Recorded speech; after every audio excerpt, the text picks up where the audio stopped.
We have a wonderful guest next, and by the way, it sounds ebullient.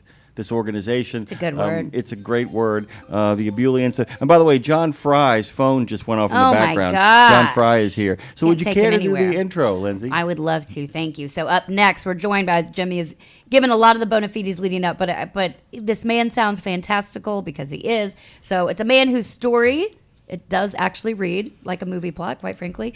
Dr. Alan Lycka, he was one of the top cosmetic doctors in the world when he was told, correct me if I'm wrong, out of the blue that he had ALS and had 6 months to live. Turns out that diagnosis was wrong. What? But the experience, as you can imagine, changed everything in his life. He walked away from his medical career. He reevaluated everything he thought about success. And he now dedicates his life to helping people find their purpose. And as he puts it, live a fantastic life. If you don't want to live a fantastic life, please turn off the radio now and never connect with us again, because you are not welcome here if you don't want a fantastic life. I want one, right? He's the co-author of The Secrets to Living a Fantastic Life, Pillars of Success, as well as his latest book, Rule the Game, which is kind of like a field guide for people who want to stop winging it and actually own their greatness. He also founded the International Organization of Fantastic Professionals, which, yes, sounds like a Marvel adjacent movie, but we promise it is legit. Please welcome the very real, the very insightful, and the very fantastic Dr. Alan Lycka. Good morning, sir. So happy to be here, Lindsay. Thanks for having me. It's really my pleasure. I'm so happy he's joyful, by the way, Jimmy, because if we would have done that whole introduction, he would have then been droopy? like, thanks, And then- glad to be here. That would have been a bummer. You know what? That makes me mad. By the way, Doctor, good morning. It's great to have you here. I have a quote, by the way, about Scotty Scheffler, who just won the British Open. And one of the things they've always talked about with him is that what has really kind of made him transcendent in his sport is that he stopped being interested in fame at all. He let it go. And Jordan Spieth says he just wants to get away from the game and separate the two, because I know that he felt it was too much, that he was taking it with him. I think it's more so the difference in personality from any other superstar that you've seen in the modern era and maybe in any sport. I don't think anybody is like him. And you talk about visibility as opposed to vanity. And that's such an important thing, too, the idea that that one of the strategies... That's what this fellow's talking about. Yeah. He doesn't want vanity.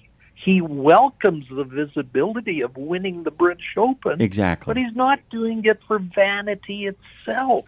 He's doing it because he's in the game. He knows the game, and now he's at the top of it.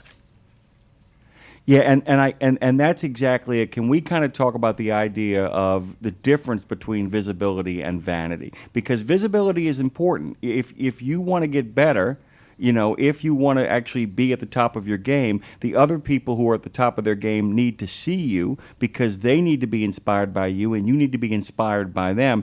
And part of it seems to me that you're suggesting that visibility allows you access to get to the people and the tools necessary to create more visibility and more success. How am I doing? You are doing good. Good job, Jim. You're fantastic. Go ahead. You really hit it on the nail on the head there, because, you know, when you're visible, people are attracted to you. It's almost like a magnetic force that goes on there, where people ultimately are attracted to you. You don't have to go and hound after them. They literally know you're the person. You're the one that has the answer to their problem or their solution. And you look at people that are really the authorities. They don't have to go out there and say, I'm the authority. They literally prove it every day.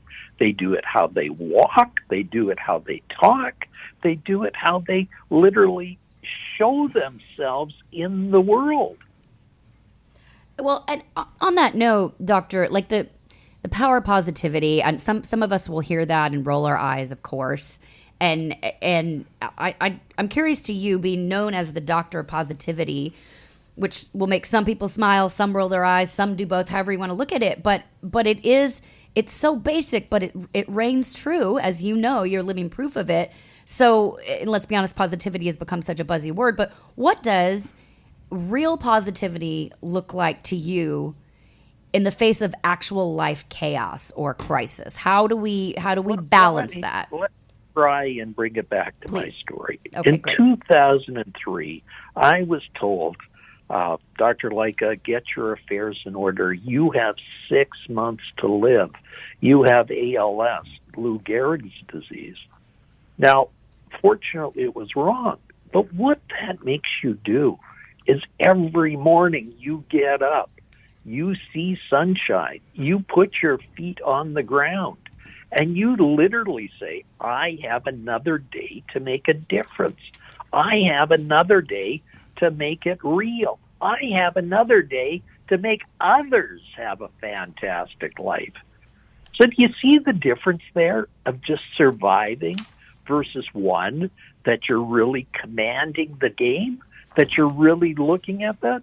You know, today I looked at my what I was going to do today, and I saw your show. And I said, oh, my goodness, I get to talk with Jimmy Mack and Lindsay Lawler on the Road Gang radio show out of New Orleans. Wow, this is amazing. I'm sitting here in my studio in Edmonton, Alberta, Canada, yet I'm talking to thousands of people out there that need to be picked up. What could be better than that?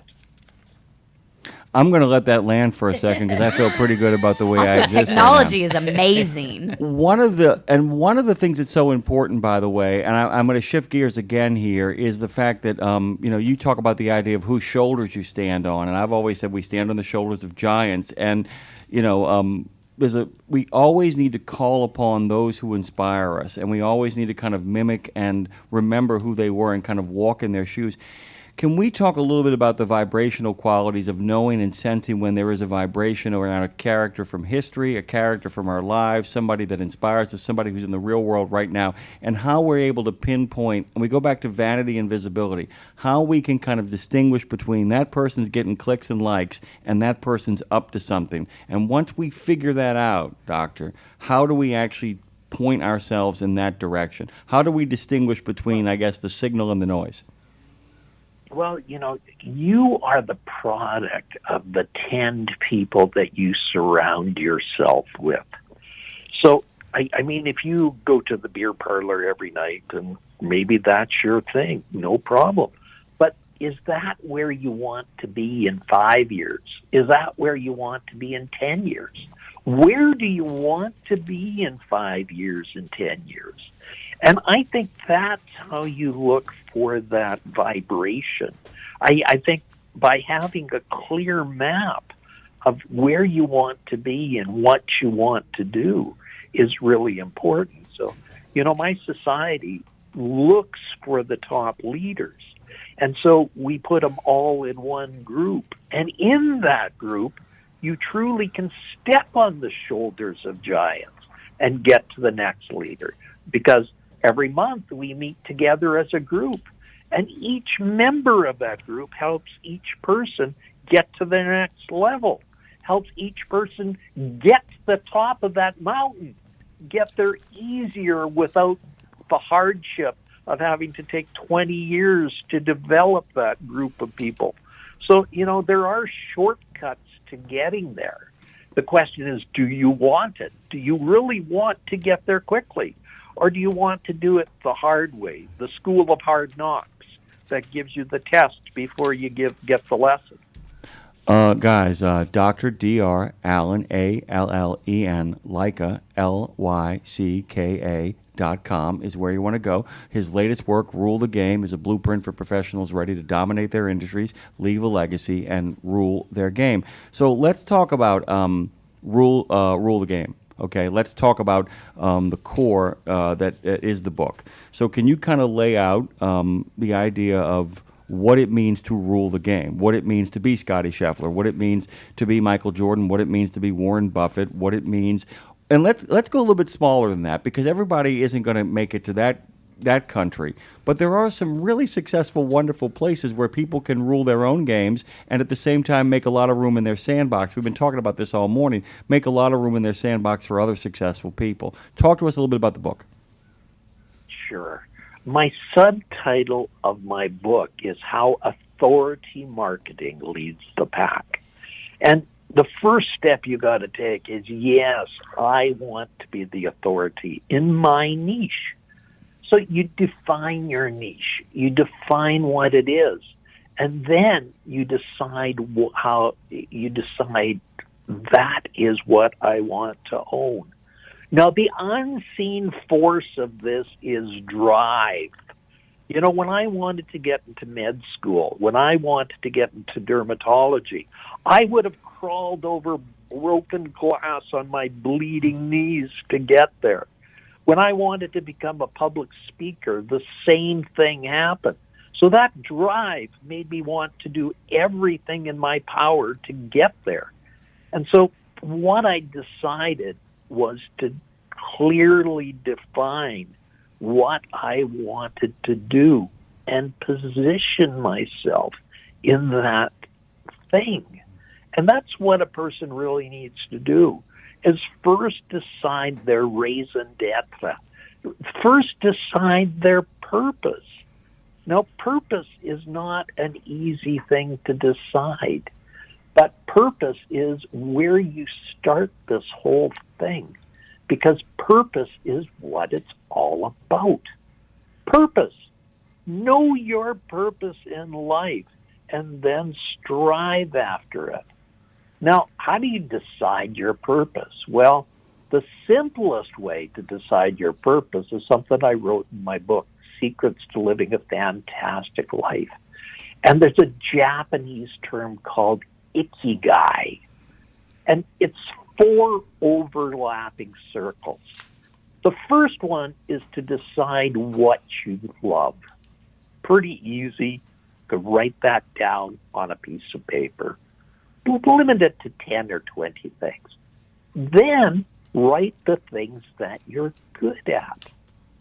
The 20 things that. Then write down 20 things the world needs today. Pretty simple. Now, the hard part is figuring out what these things you can be paid for. Because if you're not going to be paid for it, you're not going to stay in this too long. Now, the overlap of those 4 circles is your ikigai, or your purpose in life. Now, you might not know what that is even after you went through this. So try a part-time ikigai. Try it on for size. If it doesn't work, go to the next one. Pretty easy to do. You know, I probably tried 3 or 4 things before I decided on my ikigai. And I decided that I was the doctor of positivity and happiness. and I decided I want to lead people with purpose, passion, and possibilities. The 3 things I teach people every day. So that's me in a nutshell.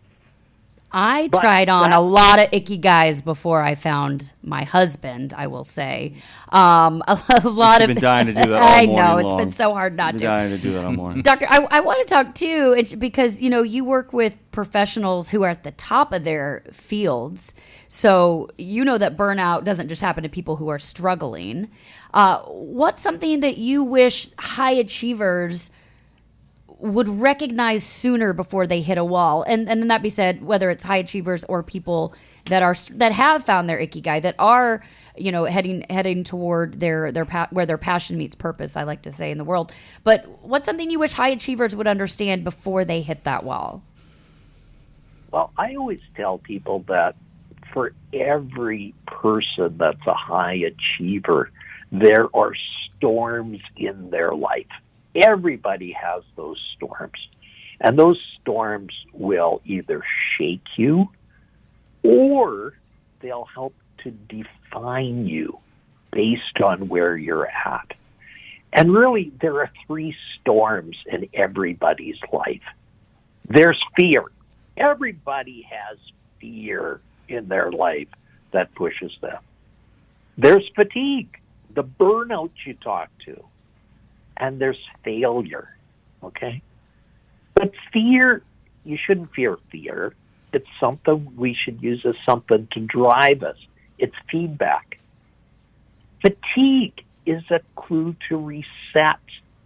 You've got to realize that when you're going through fatigue, your brain's saying, I need to rest.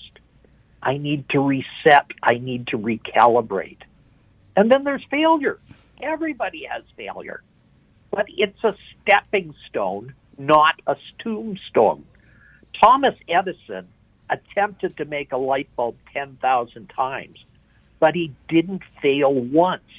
What he said was, I found 10,000 ways that didn't work.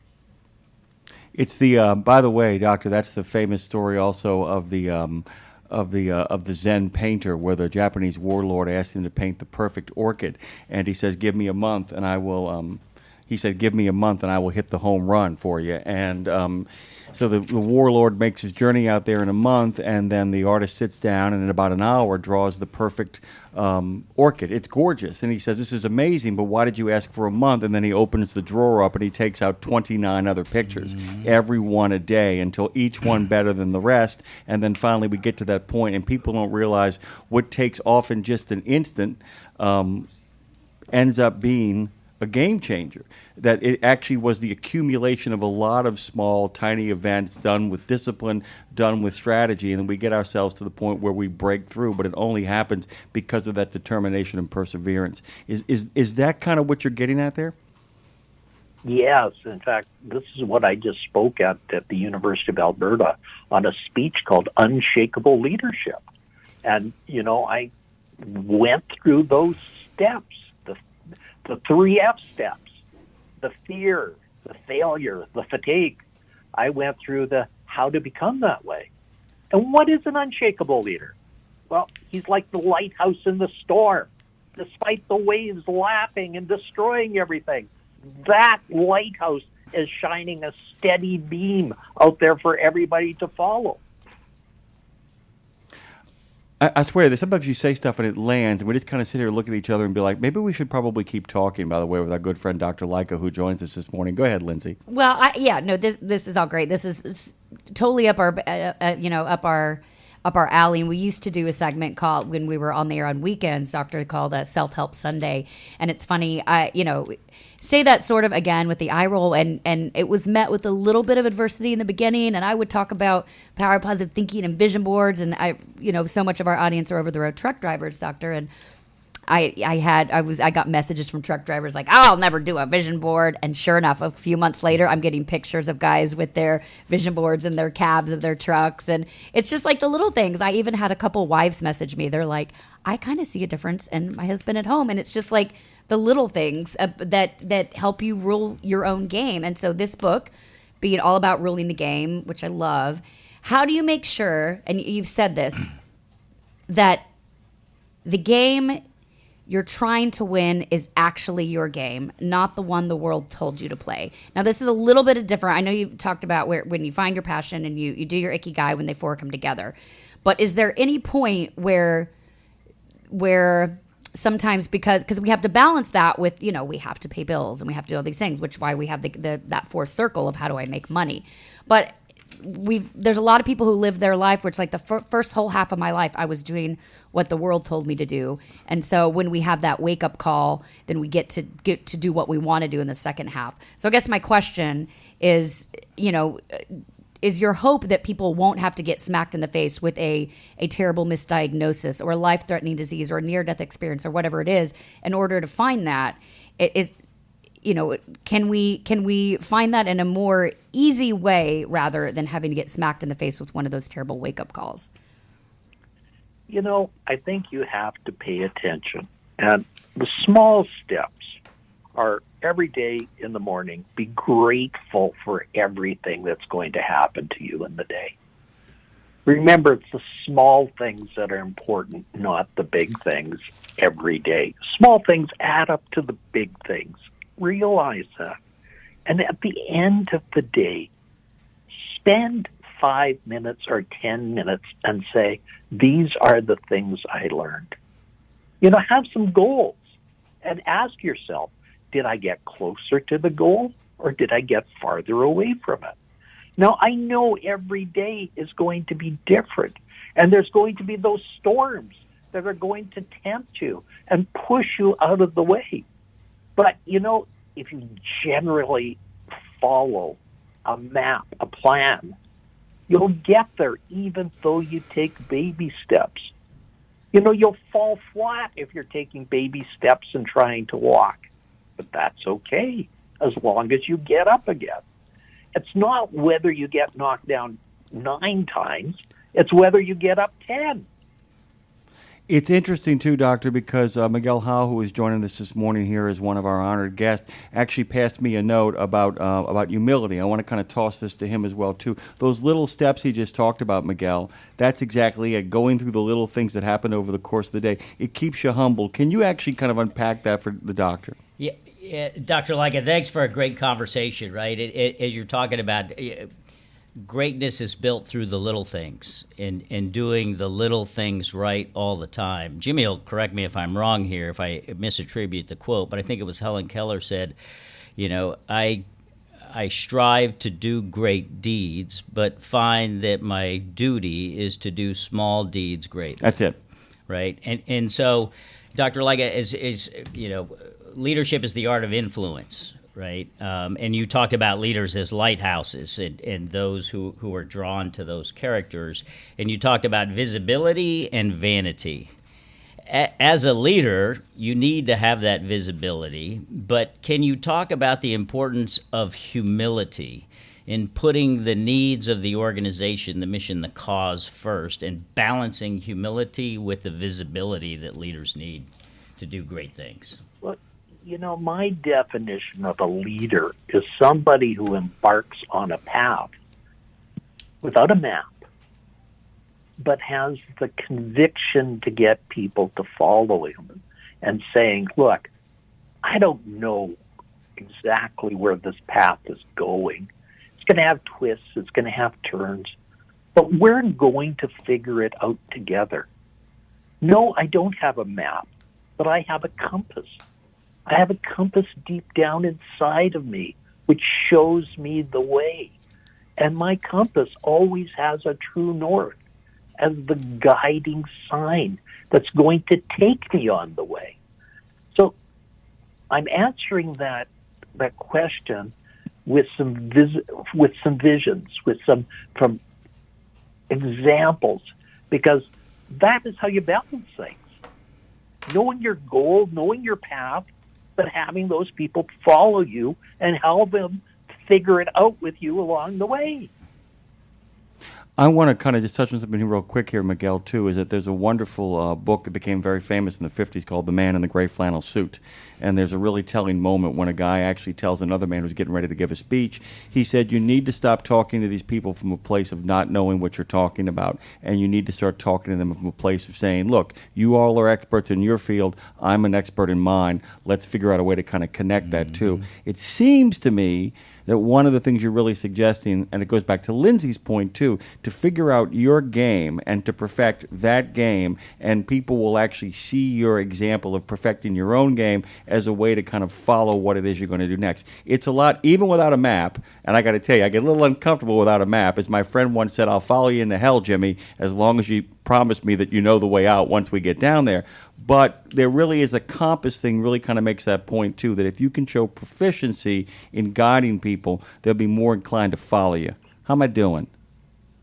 You're doing good. But remember, you may be uncomfortable without a map, but if you use a compass, that's even more important than a map because it guides you where the map can't take you.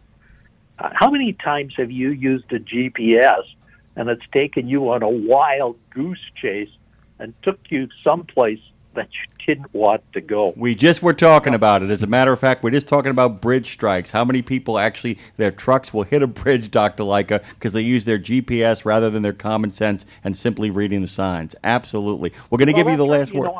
I use a GPS all the time, but and it helps me because it can see things in the sky that I cannot see.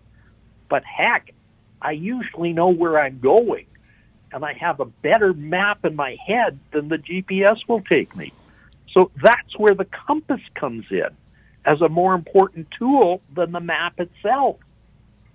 dralanlycka.com.